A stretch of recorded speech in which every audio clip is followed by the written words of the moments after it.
사무엘하 16장 15절부터 보시겠습니다. 사무엘하 16장 15절 말씀부터 보시겠습니다.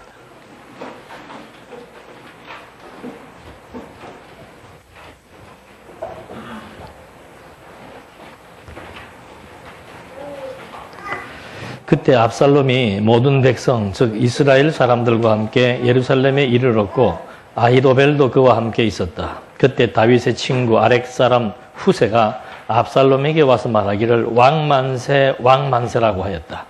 압살롬이 후세에게 말하기를 이것이 내 친구에게 호의를 베푸는 것이냐? 왜 너는 내 친구와 함께 가지 아니했느냐 하니 후세가 압살롬에게 말했다. 아닙니다. 여호와와 이 백성과 온 이스라엘 사람이 택한 그분과 내가 함께 머무를 것입니다. 내가 다시 누구를 섬기겠습니까? 그분의 아들이 아니겠습니까? 내가 당신의 부친을 섬겼던 것처럼 당신 앞에 있겠습니다. 압살롬이 아히도벨에게 말하기를 우리가 어떻게 해야 할지 계략을 말해보라 하니 우선 20절까지 봉독해 드렸습니다.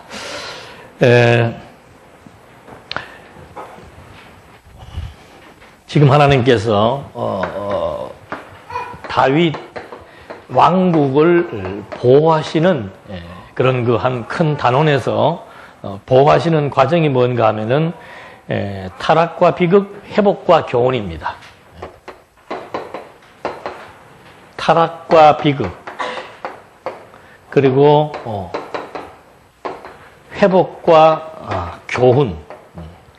그러니까 이 과정을 통해서 하나님께서 다윗 왕국을 어떻게 그리고 왜 보호하시는지를 알게 하시는 겁니다. 그러니까 우리의 관심은 해석학적 관심은 뭔가 하면은 타락이냐 비극이냐 회복이냐에 있는 것이 아니고 제일 마지막에 주어지는 타락과 비극과 회복의 과정을 통해서 마지막 주시는 교훈의 내용 이것이 이 전체에 대한 의미라고 우리는 알고 있습니다. 그게 성경을 해석하는 하나의 원리죠. 그래서 여기다 큰 주제를 써드리는 이유도 하나님께서 다윗 왕국을 보호하신다.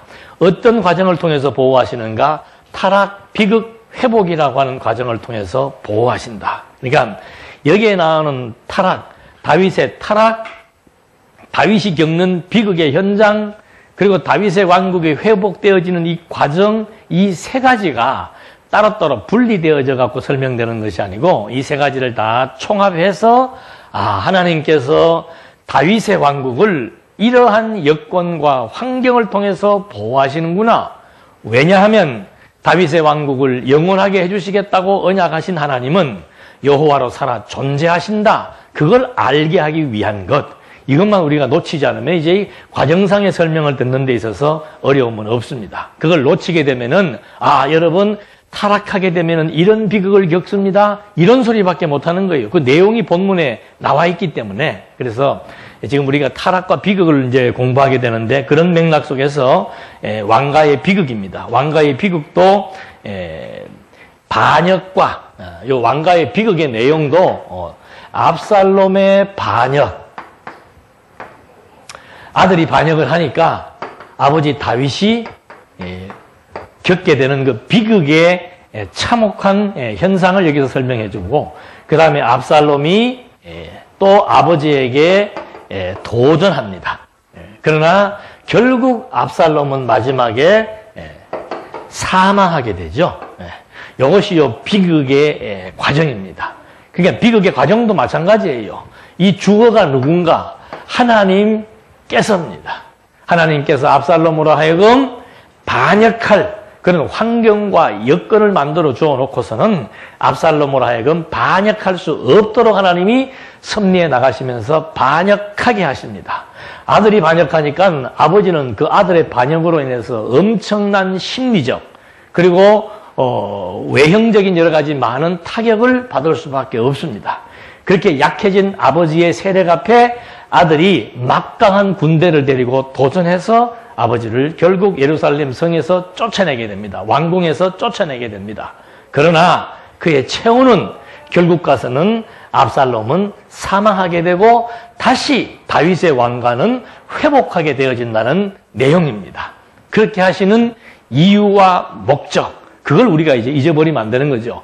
여러분, 이렇게 살면은 이렇게 됩니다가 이유가 아니에요. 하나님께서라고 하는 요 주어, 하나님께서 이거 지금 다 섭리해 나가시는 겁니다. 모든 드라마를 작가와 PD 둘이서 지금 쓰고 연출해 나가는 것처럼 이 지금 왕가에 벌어지는 이 엄청난 비극의 현장을 하나님이 하나하나 대본을 써서 연출자를 보내어서 그때그때 상황 따라서 연출을 하게 하시면서 하나님이 어떠한 분이신 줄을 우리에게 알게 하시려는 것, 하나님이 어떤 분이신 줄 아는 것, 그걸 깨닫게 하시는 것이 이 섭리의 궁극적 목적이라고 하는 이것만 놓치지 않고 이제 본문을 보시면 되겠습니다.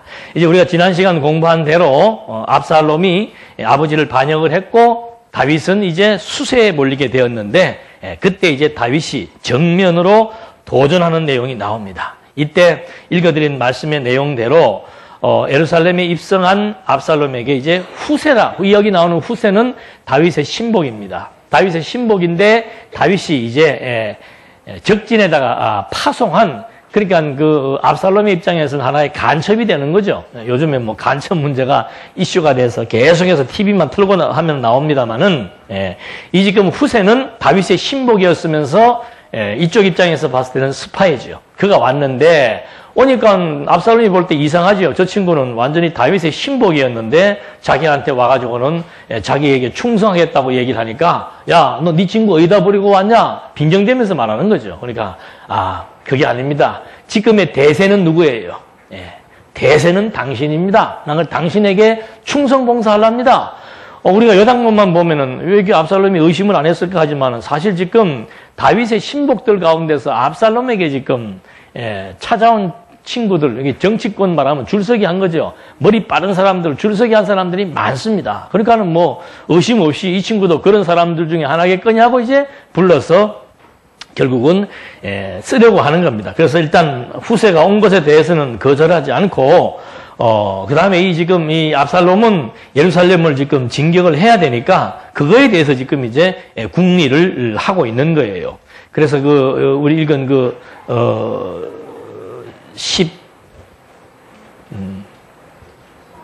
16장 15절로 19절 말씀에서 나와 있는 대로 19절 내가 다시 누구를 섬기겠습니까? 라고 하면서 후세가 그런 고백을 하니까 압살롬이 20절 아히도벨에게 말하기를 우리가 어떻게 해야 할지 이제 계략을 말해보라. 이 아히도벨은 완전히 이제 압살롬의 신복이 된 거죠. 그에게 지금 앞으로 우리가 예루살렘을 쳐야 되겠는데 어떻게 치는 게 좋겠느냐고 물은 거예요. 그러니까 아히도벨이 압살롬에게 말하기를 궁을 지키도록 남겨둔 왕의 부친과 후궁들과 동침하십시오. 그러니까 아히도벨의 첫 번째 대안입니다. 그건 뭔가, 그 남겨두었던 후궁들을 먼저 동침해라. 그러면 왕의 부친께 미움을 받게 되었다는 소문을 온 이스라엘이 듣게 될 것이고 왕과 함께 있는 모든 자의 손이 더욱 강해질 것입니다. 그러니까 이 정치하는 사람들의 특징은 뭔가 하면은 뭐 윤리, 도덕적인 거 이런 거 따지지 않습니다. 지금도 보면은 뭐 용공이니 아니니 막 이건 하나의 양쪽이 다 지금 뭐 정치적으로 이용하는 것이지 그 본질에 대해서도 물론 중요합니다만은 여기도 마찬가지예요. 지금 그냥 뭐 칠라면 치면 되는데 이 아히도벨이라고 하는 사람이 머리가 좋은가 보죠. 이 좋은 머리에서 나오는 계략이에요.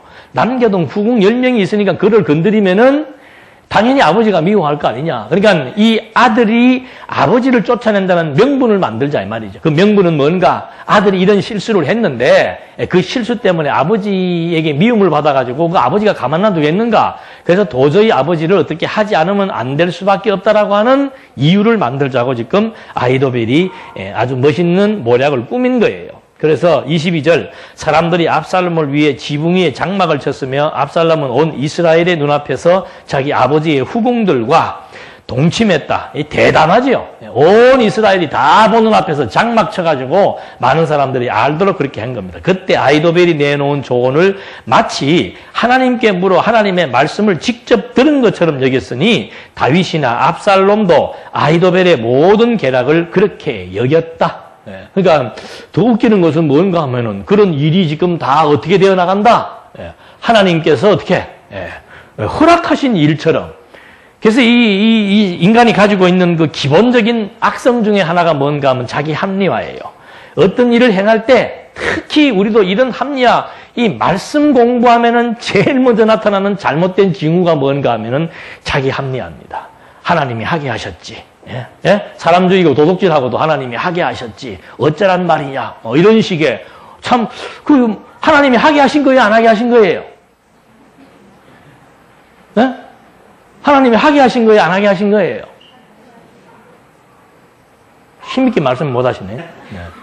하나님이 안 하게 하셔서 지금 이것도 지금 다 지금 뭐 하는 거예요? 하나님이 지금 다 그러니까 과정만 가지고 얘기하지 마라 이 말입니다. 하나님이 왜 그렇게 했는가? 결국은 그런 일들로 말미암아 아히도벨의 말에 의해서 결국은 압살롬도 죄의식을 갖게 하는 거고, 그 다음에 이런 것들이 다 합력해가지고 결국은 하나님의 뜻대로 해나가되 망해야 될 자, 흥해야 될 자가 있다 이 말입니다. 그러니까 망해야 될 자 하나님이 이런 통로를 통해서 망하게 하고, 흥해야 될 자 저런 과정을 통해서 하나님이 흥하게 하시는 거예요. 지금 나로 하여금 나를 지금 어둠에 집어넣어가지고 돼지우리간에 보내리는 것도 하나님이 보내는데, 그거 보낼 때 어떻게 보내는가? 그냥 아무 생각 없이 떠벅떠벅 걸어가지 않습니다. 남의 것을 훔치게 하든지, 안 좋은 마음이 악신이 들어가지고 막 피터지게 싸우게 하든지, 자동차 사고를 내놓고 도망을 가게 하든지, 여러 가지 많은 변수들이 많단 말입니다. 그것도 하나님이 하게 하신 거죠. 왜냐하면 그거예요. 택한 백성은 돼지우리간에 보내서 엄청난 악성을 깨닫고 하나님의 은혜의 영광을 찬송하며 돌아오게 하신 것이고, 버린 자들은 그것으로 인해서 죄책감과 두려움과 공포심에 의해서 자멸하게 만드는 것이고, 그런 결과를 안다면 그렇게 당당하게 자랑스럽게 말할 수는 없는 거죠. 그러니까 여기도 지금 보니까 지금 이런 모든 비극들 완전히 다 속은 거예요. 하나님이 지금 그렇게 하시는 건가 보다. 다윗은 자기가 저지른 죄가 있습니까? 없습니까? 아들보다 더 했지 뭐. 자기도 사람까지 죽였잖아. 예? 남의 아내까지 뺏으면서 그 우리아라고 하는 자기 장군까지 적전에 보내서 죽게 한 죄가 있으니까 다윗도 그런 부분이 제일 취약점이에요.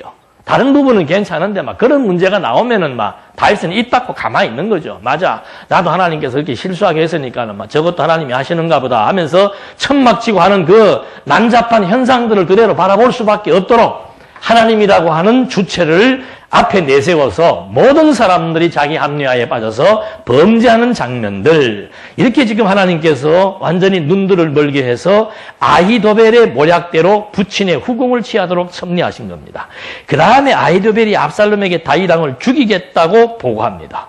아히도벨이 압살롬에게 말하기를 제가 사람 12,000명을 택하여 밤에 다윗의 뒤를 추격하게 해주십시오.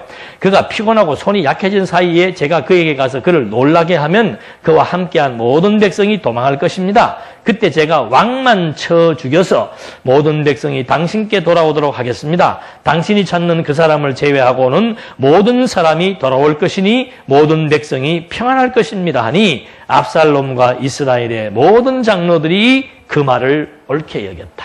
그러니까 이게 압살롬하고 이 아히도벨하고 둘이서만 조곤조곤 얘기해서 한 것 같으면 괜찮은데, 이게 지금 이 아히도벨도 이게 완전히 자신감이 너무 충전한 거예요. 온 사람들 앞에서 막 범죄 저지르는 것도 좋은 아니라고 내가지고 제 범죄 저지르게 해놓고, 그 다음에는 이제 지가 나가가지고는 이 국가와 민족을 위해서 한번 해보겠다 이 말입니다. 누구를 죽이겠는가? 다윗을 죽이겠다 이 말이죠. 그러니까 이미 유다 지파 외에 많은 지파들이 지금 이 아들을 중심으로 모였단 말입니다. 그렇게 모여있는 백성들이 볼 때, 그래, 뭐 그것도 타당하다. 왜? 백성들도 다 알잖아요. 다윗이 무슨 죄 저지른 거에 대해서는. 그러니까 뭐 다윗도 나쁜 짓 한 인간이니까, 그리고 이제는 한번 네가 후대로서 한번 멋지게 한번 국가 한번 해봐라. 경제 한번 일으켜봐라. 뭐 이런 취지에서 백성들도 지원을 하게 된 거예요. 그렇게 해서 이 아히도벨이 이제 완전히 나가서 다윗을만 죽이고 온 백성들을 하나 되게 하겠다라고 하는 그런 제의를 한 겁니다. 그런데 5절 말씀해 보니까 그러나 나오죠. 압살롬이 말하기를 아렉 사람 후세도 불러라. 이게 또 이제 완전히 압살롬의 입장에서는 이게 이제 죽는 짓이에요. 그러니까 그냥 아히도벨이 더 믿음직스럽습니까? 후세가 믿음직스럽습니까? 압살롬의 입장에서는 아히도벨 말만 들어도 돼요. 근데 갑자기 또 누구 생각을 나게 한 겁니까? 하나님께서 후세의 생각도 나게 한 겁니다. 그러니까는 다 듣고는 그래 하면 끝나는 걸 갖다가 여기 접속사가 뭐가 붙어요? 그러나가 붙는 거죠. 압살롬이 말이야. 아렉 사람 후세도 불러라. 우리가 그의 입에서 무슨 말이 나올지 한번 들어보자라고 하였다. 그러니까 이 압살롬은 아마 두 가지 마음이 있었겠죠. 무슨 말을 하는지를 들어서 이 친구가 진짜 나를 위해 온 것인지 아니면 정말 뭐 다른 스파이 일을 하는 것인지 나름의 떠보고도 싶었고 또 한 번 그 후세라고 하는 사람은 진짜 그 다윗의 절친입니다. 절친이고 훌륭한 사람이었기 때문에 그의 말도 한번 들어보고 싶었던 모양이죠. 후세가 말을 합니다. 6절에 압살롬에게 오자 압살롬이 그에게 말하기를 아히도벨이 이렇게 말하였으니 우리가 그의 말대로 해야 하느냐 그렇지 않으면 내가 말해보아라 하니 후세가 압살롬에게 말하기를 아히도벨이 이번에 조언한 계략은 좋지 않습니다. 이거 완전히 정면 충돌하는 겁니다.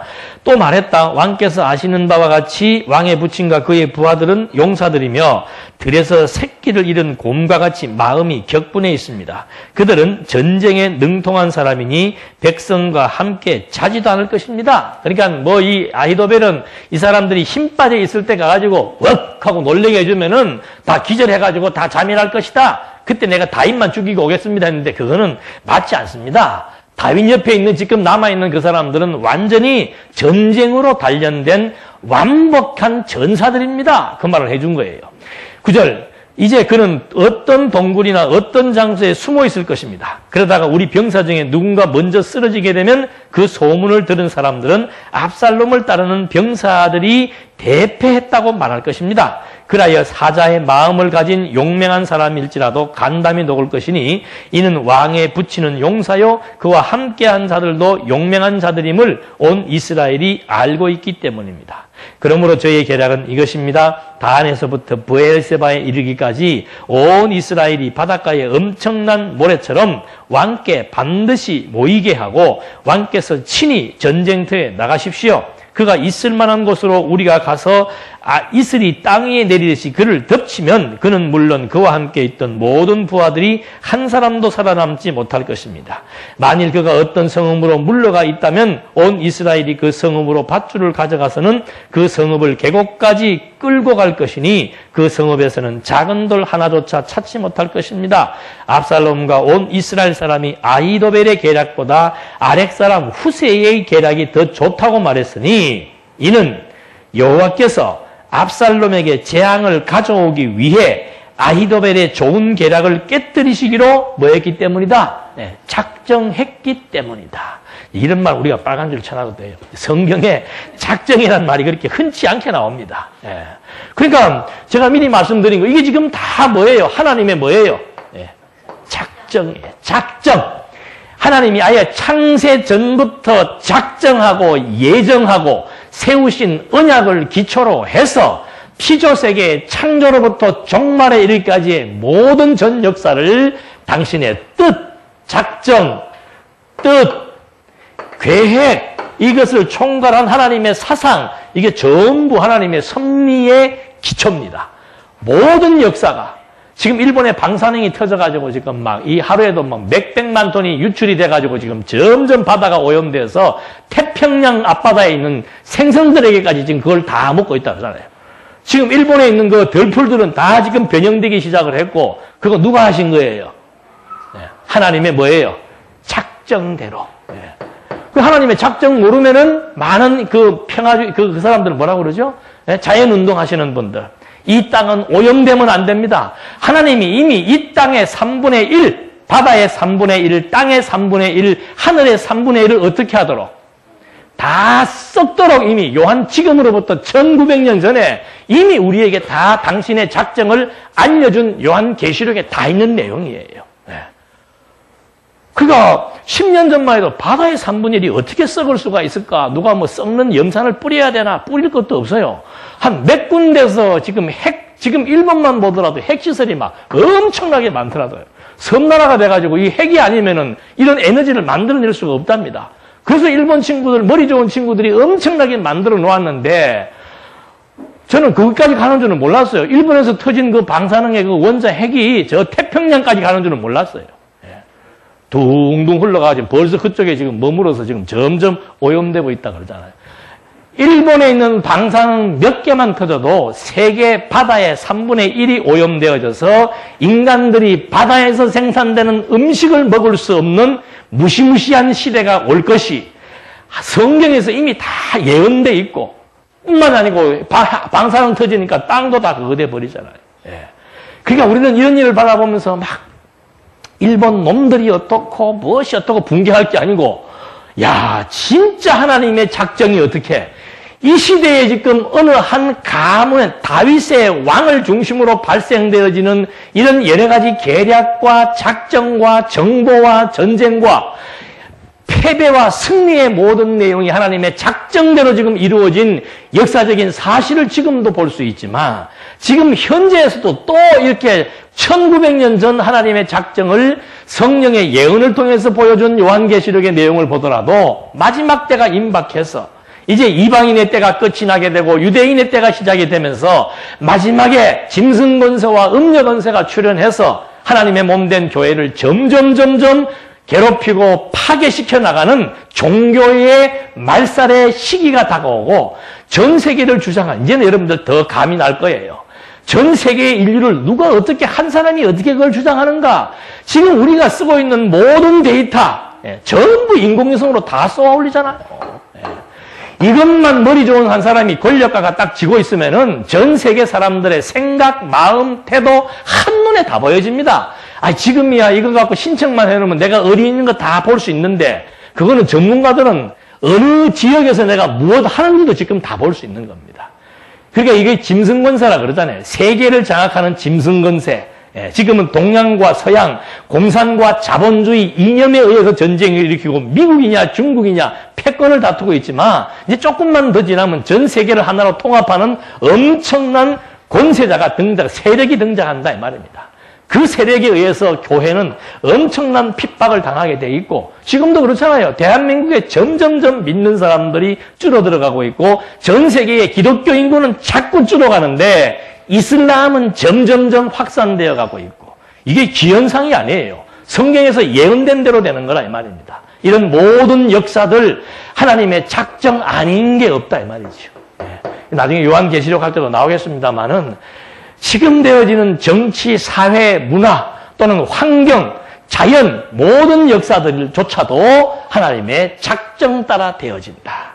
지금 아이도벨이 그런 안을 내었지만은 하나님이 후세에게 또 그런 아이디어를 주어서 또 이 압살롬으로 하여금 후세의 말도 듣고 싶도록 하나님이 충동을 주니까, 압살롬이 후세도 불러서 지금 얘기를 들어보니 후세의 말이 더 그럴듯하더라 그 말이지요.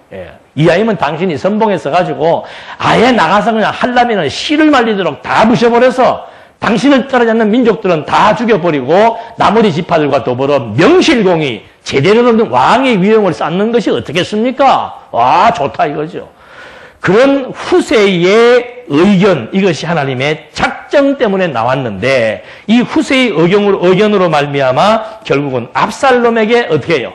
재앙을 가져오게 하기 위한, 압살롬을 사망하게 하기 위한 하나님의 뜻을 이루기 위해서 후세로 하여금 그런 안을 내도록 하고, 압살롬으로 하여금 그런 안을 채택하도록 섭리해 나가시는 하나님의 섭리 역사.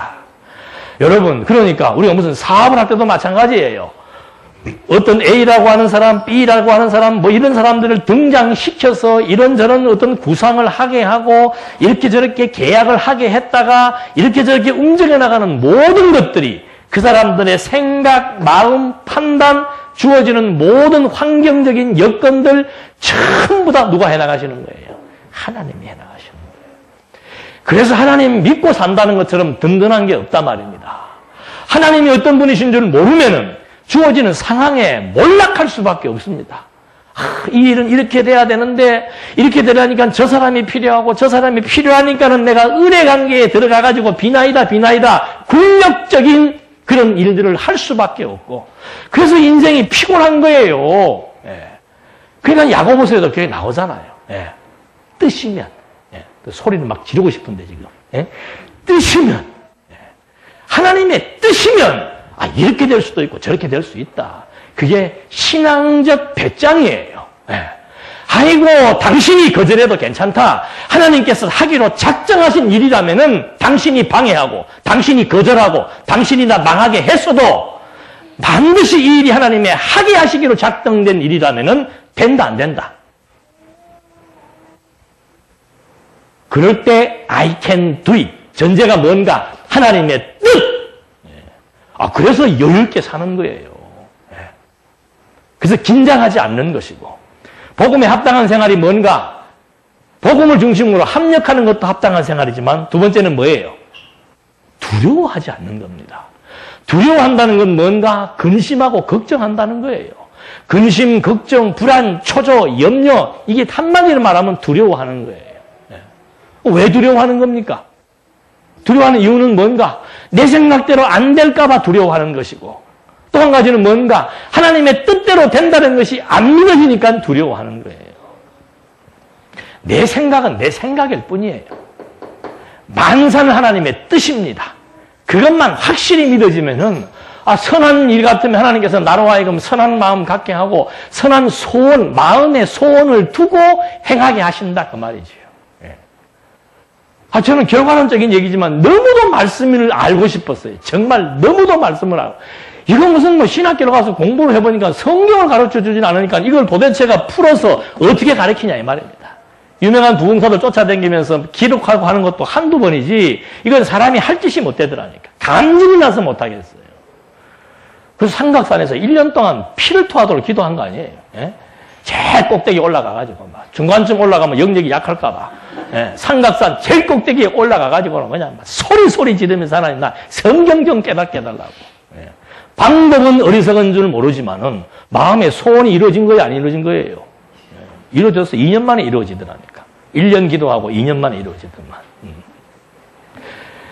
이 하나님이 하시는 일은 항상 우리에게 마음의 소원을 줍니다. 나는 아무 생각도 없는데 일이 되는 게 아니고 나로 하여금 하게 하신다는 의미는 뭔가? 마음의 소원을 둔다니까요. 근데 욕심대로 두는 소원은 또 말씀을 들으면 본인의 깨달음이 와요. 이거 내가 너무 큰 욕심을 부리고 있구나. 그래 한번 기다려보자. 욕심은 뭔가? 욕심대로 한다는 것은 뭔가? 자꾸 마음이 불안하고 초조하고 긴장감이 생기고 이거 좀 빨리 돼야 되는데 그건 욕심이에요. 하나님의 뜻대로 믿어지는 것은 마음의 여유, 평강, 그리고 관용, 기다림 이런 것에 대해서 불안감이 없어지는 거예요. 그러니까 성경은 항상 굳건한 믿음이 뭔가? 마음의 감사, 소망을 가진 믿음이 뭔가? 마음의 평강, 간단한 거예요. 어떤 일이 이거 지금 내가 지금 선한 소원이다? 마음의 감사가 넘치고 평강이 넘치고 기다릴 수 있는 여유가 생기고 이렇든 저렇든 뜻대로 된다는 것 때문에 담대함이 생기는 거. 그거 선한 소원으로 이루어지는 거라 그 말입니다. 쉬워요. 이게 무슨 막연하고 추상적인 개념적인 걸 가지고 하나님의 뜻을 설명하는 것이 아니고 우리들이 스스로 판단하고 느낄 수 있는 것 확실하게 하나님이 선을 그어주어서 이거 내 욕심이구나 아니구나 금방 판단할 수 있는 거예요. 그래서 하나님에 대해서 알게 되면은 그 빌립보서에도 처음 초대에 그 말이 나와요. 선한 일을 시작하신 분께서 이 일을 어떻게 끝맺는다? 반드시 선하게 끝맺는다. 걱정하지 말고 두려워하지 마라. 하나님의 기쁘신 뜻 세웠으니까 나를 통해서 하나님이 하시고자 하신 일이 있는데 그 일에 대한 지금 소원이 일고 있단 말입니다. 반드시 하나님이 이루어 나가신다는 거죠. 그래서 하나님이 하신다는 것 아는 것. 그래서 시편 기자로 여호와를 아는 것이 내가 힘입니다.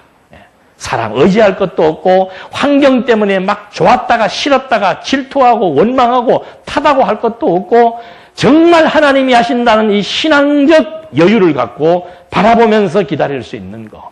이게 최고의 믿음에 나타나는 현상이지요. 그래서 지금 이런 내용들 우리가 지금 한 가문에 지금 현재까지 아직 끝은 안 났습니다만은 하나님께서 미리 알려주는 거예요. 앞으로 대리를 알려주면서 이제 이것은 압살롬 패망시키기 위한 전략인 것을 하나님이 밝혀주었습니다.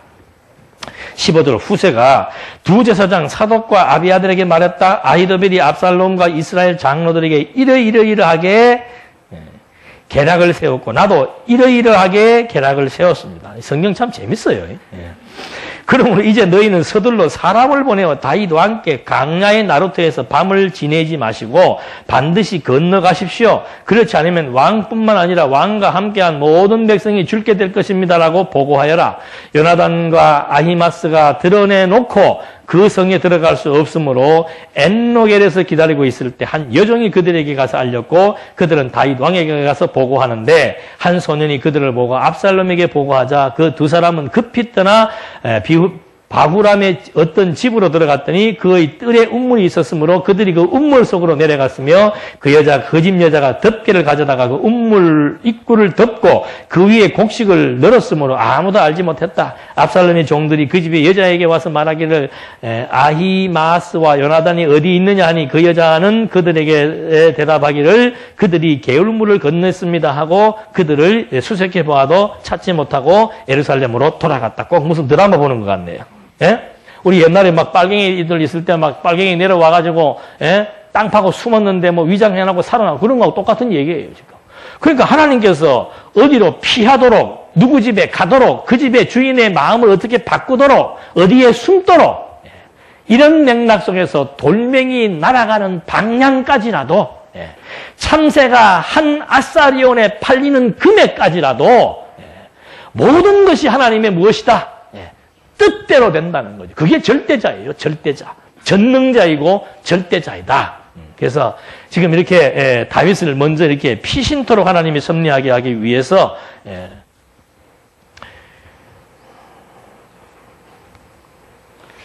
후세의 모략 제의를 듣도록 해주시고 또 그 정보를 듣고 미리 피신할 수 있도록 해주는 내용이 지금 20절까지 나왔습니다. 근데 21절 저희가 간 후에 두 사람이 운물에서 올라와 다윗 왕에게 가서 보고하여 일어나 서둘러 물을 건너십시오. 아히도벨이 당신을 해치려고 이러이러한 계략을 세웠습니다. 라고 말하므로 다윗과 그와 함께 있는 모든 백성이 일어나 요단을 건넜고 아침에 날이 밝을 때까지 요단을 건너지 못한 자가 한 사람도 없었다. 그러니까 다윗의 신복들은 거기 있으면은 이 압살롬의 군대가 다 함께 가니까는 죽을 수밖에 없죠.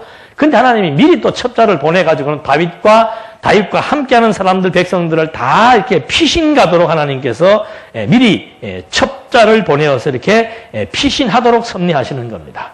그렇게 되니까 다윗과 함께 있는 모든 백성들이 요단을 건너지 못한 자가 없이 요단강을 건너서 다 지금 피신한 거예요. 여기 지금 예루살렘이 있습니다. 근데 지금 압살롬이 여기로부터 이제 이 헤르본이죠. 여기서 진격을 해와가지고 지금 다 포위하다시피 해갖고 있으니까는 미리 첩자들을 보내가지고 하나님께서 이쪽으로 피신하게 해버린 거죠. 여기 지금 비어 있는 겁니다. 다윗 왕이 피신했다는 소리를 듣고 21절, 23절 아니에요. 21절 저희가 간 후에 두 사람이 운물에서 올라와 다윗에게 보고를 하고 이제 계략을 세웠습니다.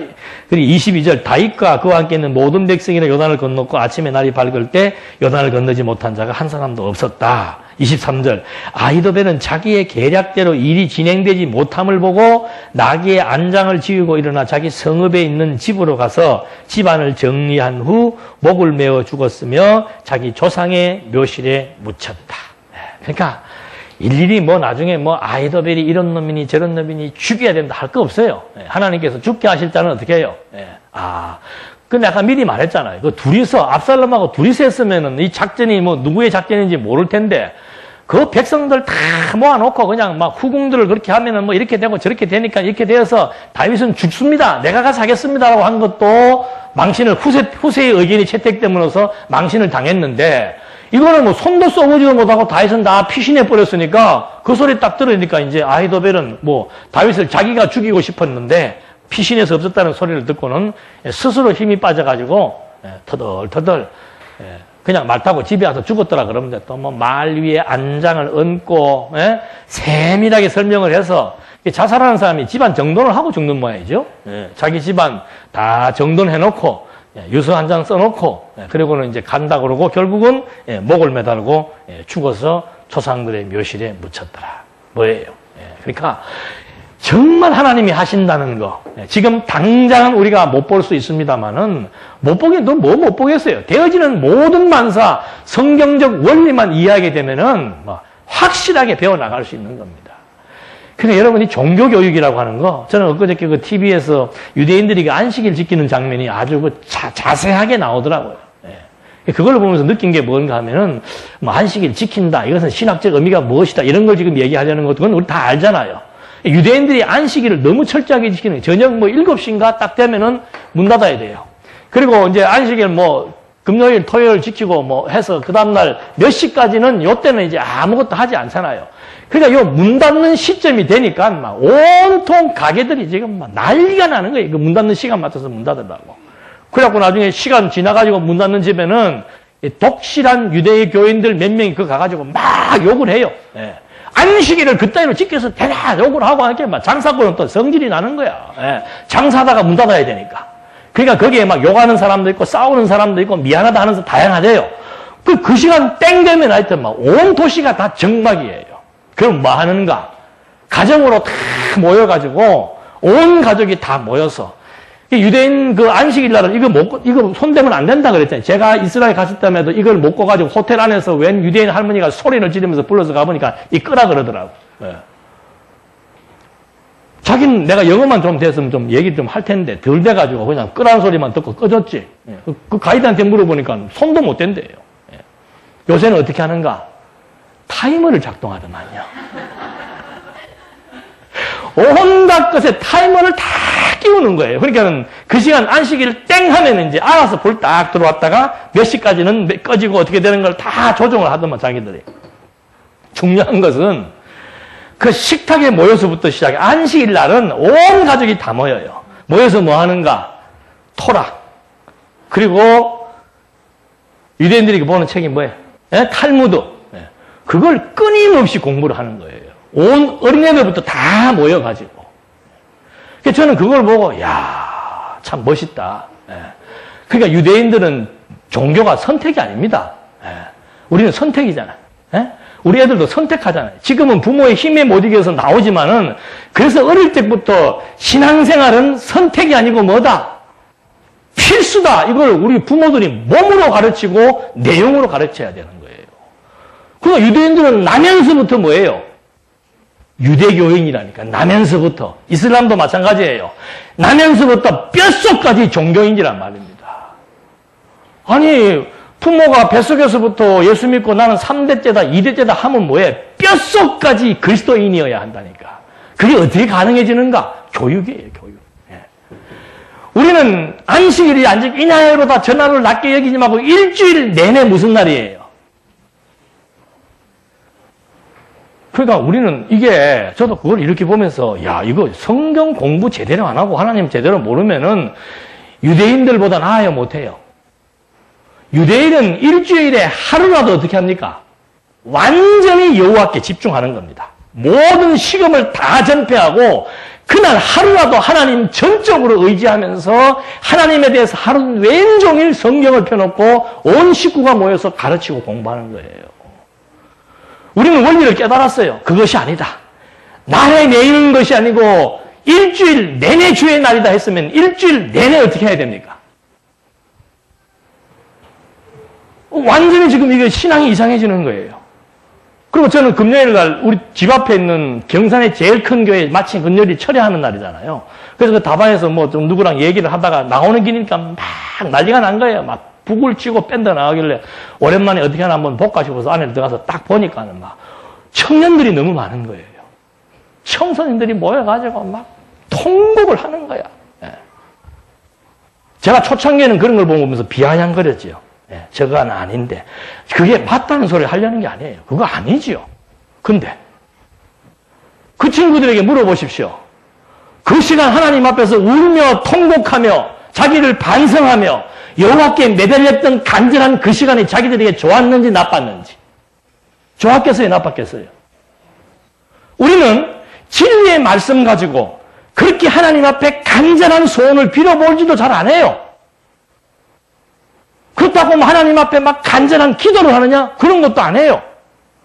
소원도 없고 기도도 안 하고 찬송도 없고 안식일도 없고 일주일 내내 어떻게 사는 겁니까? 한번 점검해 봐야 될 거더라니까. 과연 이렇게 하는 이것이 정말 우리가 제대로 하는 신앙생활인가? 제가 지금 그렇게 하자고 말씀드리는 것도 아니고 안식일을 지키자고 하는 얘기가 아니에요. 아, 이거 뭔가, 이거 뭐 이 엄청난 거, 이 엄청난 원리 터득했으면은 먹을 때마다 뭐 하라고 그랬어요? 먹을 때마다.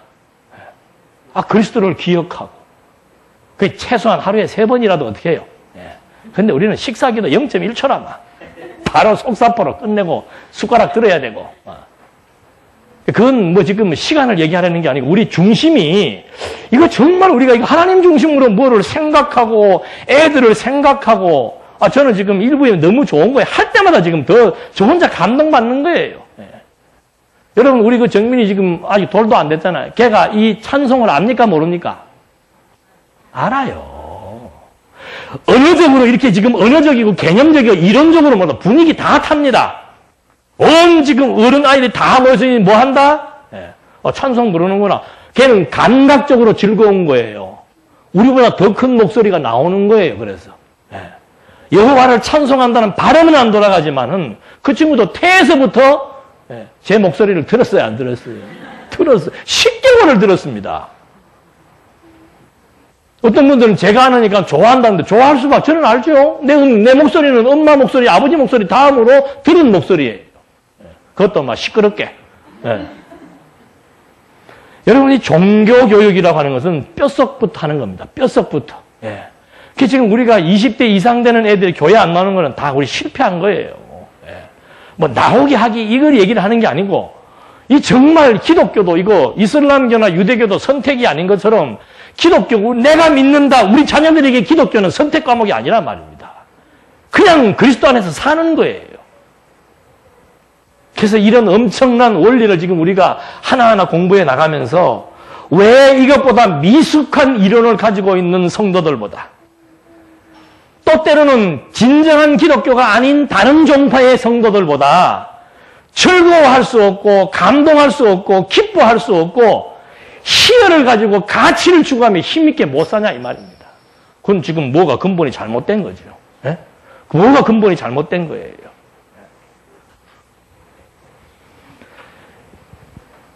그래서 결국은 하나님께서 이제 하나하나 이 도전한 세력들에게 이제 그 도전이 잘못된 도전이었고 너희들이 아무리 힘을 모아서 4년 동안 압살롬이 백성들의 마음을 다 뺏고 온 백성들이 다 규합을 해서 하나님이 지명한 다윗을 전복시키고 도전하려고 하지만 인간들의 힘과 인간들의 모략으로는 하나님의 뜻과 계획과 작정을 뒤바꿀 수 없다는 사실을 확실하게 보여주기 위해서 하나님께서 산술적으로는 패배할 수 없는 세력입니다.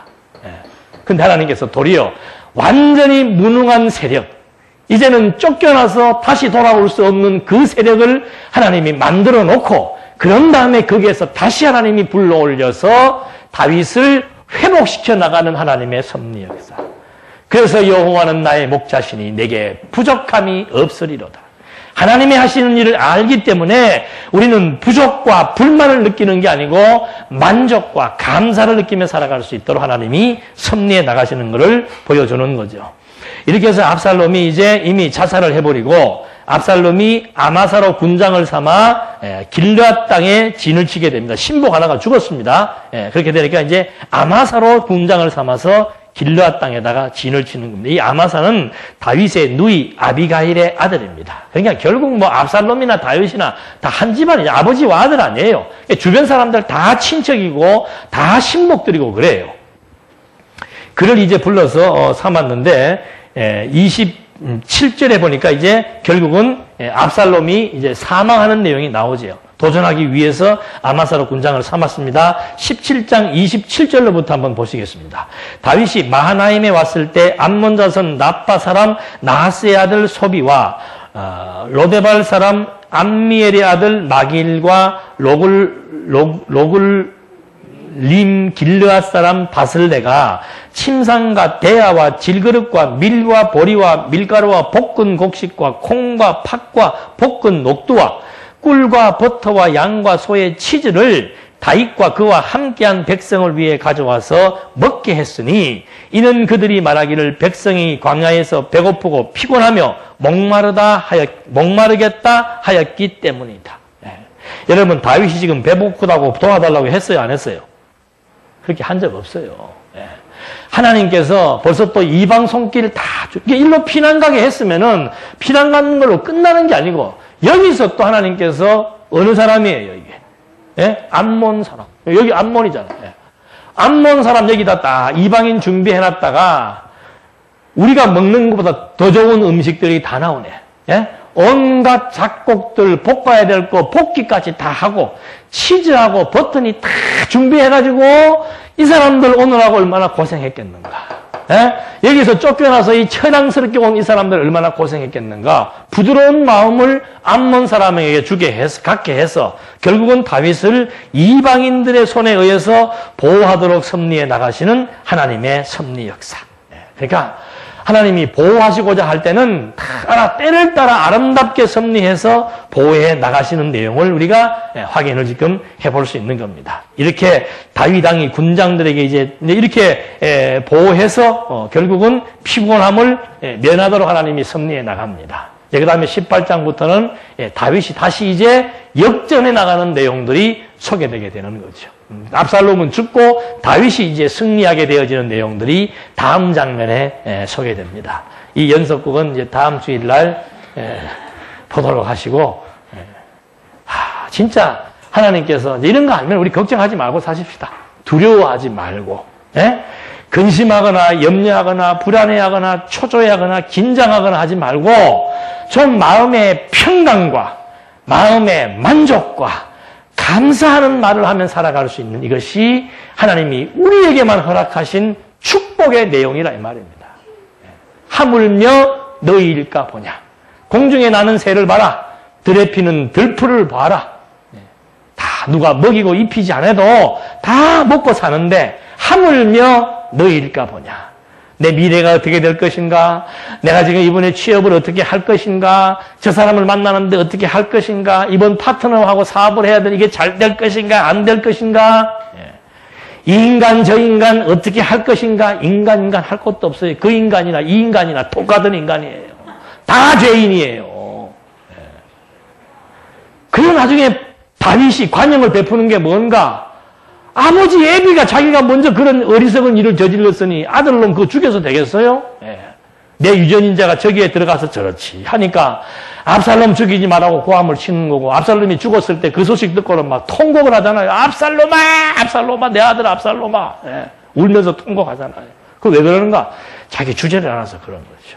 그래서 정말 하나님 어떤 분이신 줄 알고 어떤 나를 하나님이 어떤 경로를 통해서 하나님의 친백성 삼았는지를 안다면은 하나님의 자녀 삼아서 하나님을 아버지라고 부를 수 있도록 하나님이 섭리해 주시고, 정말 예수께서 세상 끝날까지 함께 하신다고 약속하신 대로 성령을 통해서 하나님의 말씀을 깨닫게 해서 하나님이 나와 함께 하셔서 하나님이 정해놓으신 선하고 아름다운 길을 가게 하신다는 사실만 잊어버리지 말고, 환경에 주눅들거나 사람에게 위협당하지 말고 정말 하나님의 뜻과 능력을 의존하면서 심령의 감사와 만족과 평안을 누리시는 우리 모두가 되기를 주님의 이름으로 기대합니다. 기도하시겠습니다. 하나님 아버지 감사드립니다. 우리가 원해서 또 우리의 삶을 통해서 하나님을 만난 것이 아니고 하나님은 창세 전부터 당신의 자녀로 삼았습니다.